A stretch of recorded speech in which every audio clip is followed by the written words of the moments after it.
행정안전위원장 서영교입니다. 오늘은 일요일입니다. 어제는 한글날이었습니다. 10월 9일 한글날이 토요일이었습니다. 대체공휴일법이 통과되지 않았다면 한글날이 토요일이어서 그대로 월요일부터 출근을 해야 했습니다.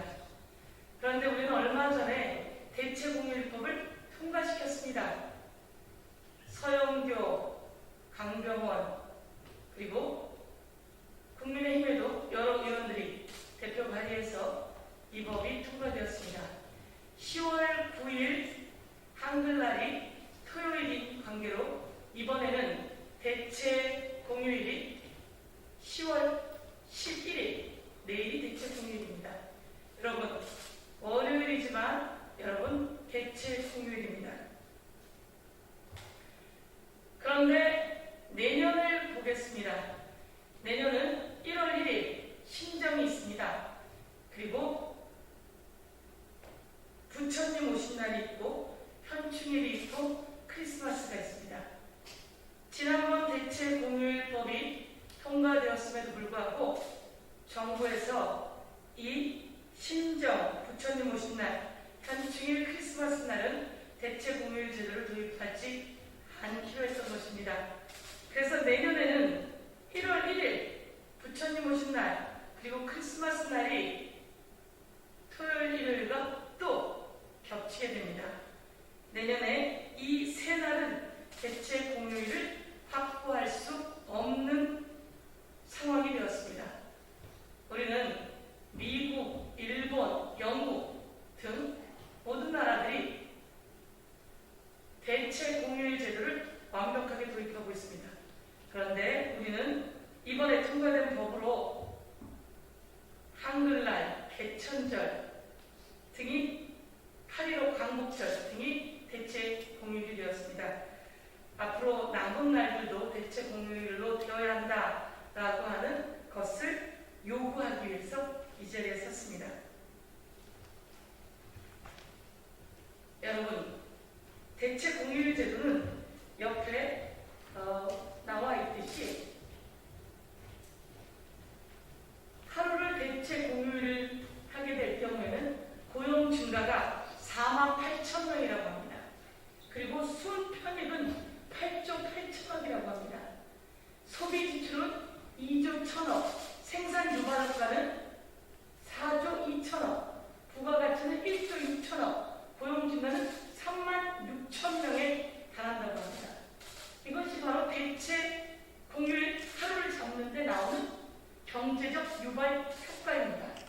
이렇게 경제적 유발 효과가 많음에도 불구하고 대체 공휴일을 부담스러워해야 할 이유가 없다라고 주장할 수 있는 것입니다.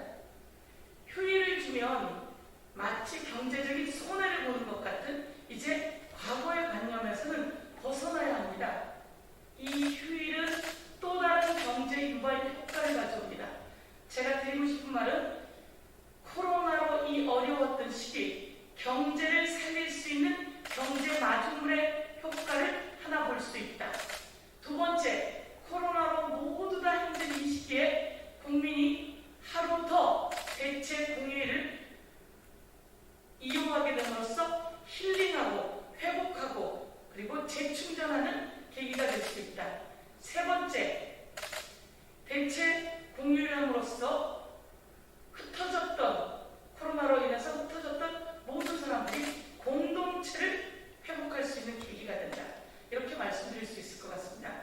이렇게 작게 세 가지 효과를 다 가져올 수 있는 대체 공휴일제 진행되어야 한다라고 하는 말씀을 드리겠습니다.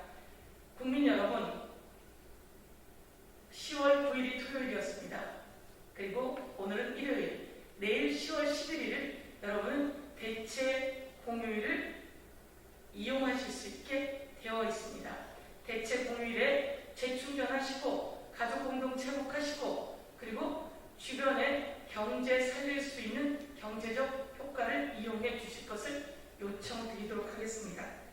이제 대체 공휴일에 대한 법안을 다시 한번 내년에 그리고 또 이번 정기국회에 논의해야 된다 이렇게 말씀드릴 수 있을 것 같습니다. 대체 공유와 관련된 하부 덕화는 여러분께 참고자료로 보내드리도록 하겠습니다. 다시 한번 대체 공휴일은 경제를 살릴 수 있는 아주물입니다.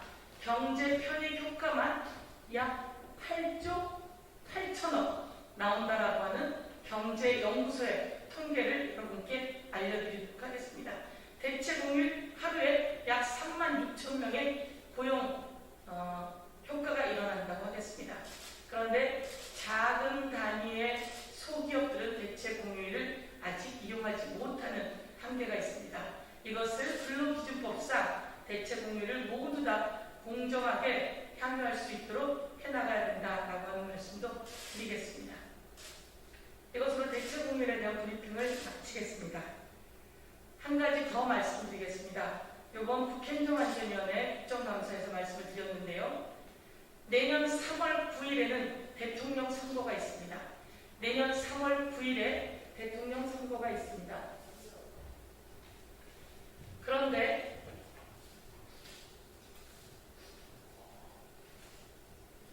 대한민국 국민들은 투표를 할 수가 있습니다. 대한민국 국민 중에 투표를 하지 못하는 사람들이 있습니다. 바로 재외 국민이라고 하는 사람입니다. 외국에 나가서 외국에서 영주권을 획득한 사람들이 있고 삼성, 현대 모든 기업체들에 파견되어 있는 해외 근무자들이 있습니다. 유학 가 있는 학생들이 있습니다. 여행 가 있는 사람들이 있습니다. 이런 모든 사람들을 재외 국민이라고 합니다. 재외 국민은 통계상 268만 명에 이릅니다. 재외 국민은 통계상 268만 명입니다. 이 268만 명이라고 하는 유권자는 부산시 341만 명, 인천시 295만 명, 대구시 243만 명. 재외 국민이라고 하는 268만 명은 인천과 대구 사이에 있는 인구입니다. 재외 국민 투표를 제대로 못한다면 인천에 있는 유권자 정도가 아예 투표를 못한다고 봐야 할 것입니다. 16개 시도 중에서 인천에 있는 유권자 수와 재외 국민의 유권자 수가 거의 비슷합니다. 작년, 재작년 총선거, 재작년 국회의원 총선거에서 투표율은 재외 국민의 1% 정도밖에 되지 못했습니다. 그렇다면 재외 국민의 유권자의 권리를 우리는 막고 있는 것입니다. 재외 국민들이 투표를 할 수 있어야 합니다. 그런데 재외 국민 중에 미국의 예를 들겠습니다. 비스마크에 있는 재외 국민이 투표를 하려면 가장 가까운 곳에 총영사관이 있는 곳을 찾아가야 합니다. 가장 가까운 곳에 총영사관이 있는 곳은 시카고입니다. 비스마크에 있는 우리 재외 국민이 투표를 하려면 1342km, 즉 비행기로 3시간 30분을 날아가야지만 투표를 할 수 있습니다. 그리고 자동차로 12시간 30분을 달려가야지만 투표를 할 수 있습니다. 이것은 투표하지 말라는 이야기입니다. 미국 대통령 선거, 미국 선거에서 우편 투표가 진행되고 있습니다. 그래서 재외 국민들의 투표권을 확보하고 투표율을 높이고 그래서 제대로 된 국민의 대표성을 받은 대통령 후보를 뽑으려면 재외 국민에게 우편 투표를 할 수 있게 주어야 합니다. 그래서 이번에는 국회행정안전위원회에서 재외 국민 투표율 제고를 위한 우편 투표제, 재외 국민 투표율 제고를 위한 우편 투표제를 그 법안을 통과시켜야 합니다. 그런데 야당의 이준석 대표, 여당의 송영길 대표가 만나서 재외 국민을 위한 우편 투표제를 실시하자고 합의를 보았습니다. 그런데 야당의 원내대표께서 우편 투표제는 정개특위에서 논의하자라고 하는 방식을 취하면서 우편 투표제 논의를 방해하고 있습니다. 지금 우편 투표제를 법안을 통과시키지 않는다면 내년 대통령 선거에서는 재외 국민의 투표율은 아주 저조할 수밖에 없다. 유권자의 권리를 행사할 수 없다라고 하는 말씀을 드리면서 즉각 국민의힘에서 재외국민 투표권 제고를 위한 우편투표제를 실시해 줄 것을 강력히 요구합니다. 행정안전위원회에서 그 법안을 통과시켜야 합니다. 행정안전위원회에서 재외국민들의 우편투표제 실시를 위한 법안 논의를 실시할 것을 강력히 촉구하면서 행정안전위원장으로서 우편투표제, 재외국민들의 우편투표제를 할 수 있도록 법안을 통과시켜 내겠다고 다짐합니다. 이번에 세계 한인 대회에서도 여당과 야당에게 우편투표제를 실시해 줄 것을 강력히 요구했습니다. 얼마 후에 더불어민주당에서는 이에 대해서 화답할 것입니다. 마찬가지로 국민의힘에서도 이에 대해서 화답해 줄 것을 요청드리면서 여야가 정의당에서는 당연히 찬성하고 있습니다. 여야가 함께 재외국민들의 투표권 그리고 투표율 제고를 위한 우편투표제 실시를 위한 제도 개선에 즉각 나설 것을 요구하면서 법안 통과를 위해서 노력하겠다고 말씀드리겠습니다. 감사합니다. 부장관님, 혹시 그 한 칸씩 넘겨주실 수 있을까요?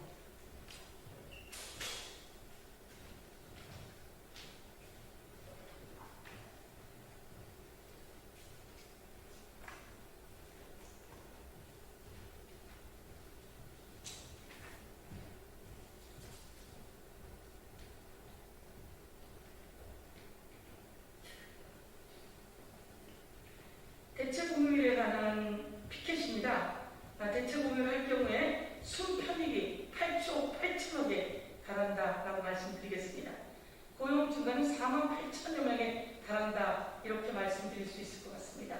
그리고 소비 지출은 2조 1천억 이렇게 경제 회복에 마중물이 될 것이다 라는 말씀을 드리겠습니다. 재외국민 투표를 요구합니다. 미국의 비스마르크에서 시카고로 가야 재외국민 투표를 할 수 있습니다. 시카고에 총영사관이 있기 때문입니다. 이 총영사관 관련은 비행기를 3시간 30분을 타야 합니다. 자동차는 12시간 30분을 달려야 합니다. 여기서는 투표를 할 수 없다는 이야기입니다.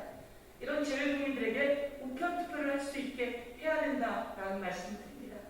그럼 재외국민 투표 유권자가 얼마나 되는데요? 이렇게 묻습니다. 재외국민 유권자는 약 268만 명입니다. 이 268만 명은 인천시의 295만 명과 맞먹는 숫자입니다.